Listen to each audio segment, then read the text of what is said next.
तुम्ही पाहत आहात MCN न्यूज मराठी।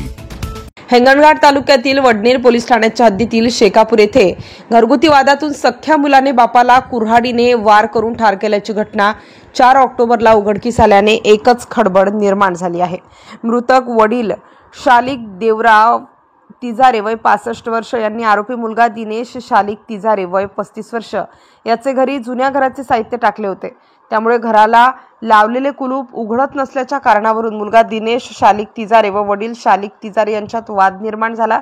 अतिशय क्षुल्लक कारणावरून निर्माण झालेल्या या वादाचे पर्यवसन हाणामारीत होऊन मुलाने वडिलावर कुऱ्हाडीने वार करून त्यांना जागीच ठार केलं। या प्रकरणी पोलिसांनी आरोपीला ताब्यात घेतले असून त्याच्या विरुद्ध विविध कलमान्वये खुनाचा गुन्हा दाखल करण्यात आला आहे। MCN न्यूज मराठी करिता सचिन महाजन, हिंगणघाट।